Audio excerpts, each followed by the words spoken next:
എല്ലാവരും ഇങ്ങോട്ട് നോക്കിൻ. ഈ നാട്ടിലെ ജനങ്ങൾ നല്ല ബോധമുള്ളവരാണ്. ഈ നാട്ടിലെ ജനങ്ങൾ പ്രബുദ്ധരാണ്.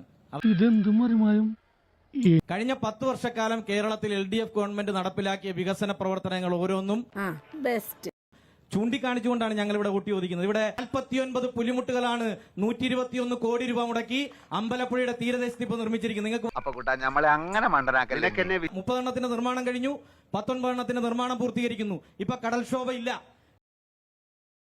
21 കോടി രൂപ കിഫ്ബിയിൽ നിന്ന് മുടക്കി മാറ്റിവെച്ചത് LDF ഗവൺമെന്റാണ്. ഈ വികസന പ്രവർത്തനങ്ങളാണ് ഞങ്ങൾ പറയുന്നത്. എന്നിട്ട് കഴിഞ്ഞ 10 വർഷത്തിനിടയിൽ 1084 മത്സ്യത്തൊഴിലാളി കുടുംബങ്ങൾക്കാണ് വീട് നിർമ്മിച്ചു കൊടുത്തത്. 84 കുടുംബങ്ങൾക്ക് താക്കോല് കൈമാറി. ഇനി ഒരു താക്കീത് കൂടി താങ്ങാനുള്ള കഴിവില്ലാത്തോണ്ട് പറയാണ്.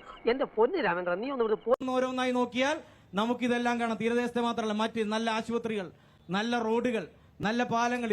എന്നാലും ഞങ്ങൾക്ക് അത്ര വിശ്വാസം പോരാ. 163 കോടി രൂപയുടെ വണ്ടാനം മെഡിക്കൽ കോളേജ് മറന്നുപോയത്. 7 നില കെട്ടിടമായി അവിടെ 50 ICU യൂണിറ്റ് ഉൾപ്പെടെ. അവിടെ കെട്ടിടം മാത്രമേ ഉള്ളൂ, ആവശ്യത്തിന് ജീവനക്കാരില്ല എന്നുള്ളതാണ്. അവമാനിക്കരുത്, ഞാൻ നല്ലൊരു കുടുംബത്തിൽ പറഞ്ഞവനാണ്. ശസ്ത്രക്രിയ ഉപകരണം വയറ്റിൽ കയറി നടക്കുന്ന ഒരാളുടെ ആ വിഷമം കാണാതിരിക്കാൻ പറ്റും. ആരോട് ഇതിങ്ങനെ എത്ര വട്ടം പറഞ്ഞു?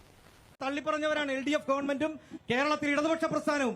അതിനുമായി നടപടി സ്വീകരിക്കേണ്ട കാര്യങ്ങളെല്ലാം സ്വീകരിച്ചു. അതിന് എങ്ങനെയാണോ കൈകാര്യം ചെയ്യേണ്ടത് അതെല്ലാം ചെയ്തു. സീരിയസ് ആയിട്ട് പറഞ്ഞാണോ അല്ലെങ്കിൽ നമ്മള് പുതിയതാണോ?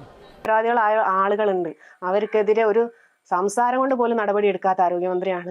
ചികിത്സക്കുള്ള ഒരു സഹായമെങ്കിലും പോലും ചെയ്യാതെ ഹർഷിനൊപ്പം എന്ന് പറഞ്ഞാൽ എന്ത് ആ ഒരു വാക്കിനൊരു വില വേണ്ട. ഒരു സംസ്ഥാനത്തിന് ആരോഗ്യമന്ത്രിയല്ലേ നമുക്ക് ഉറപ്പ്.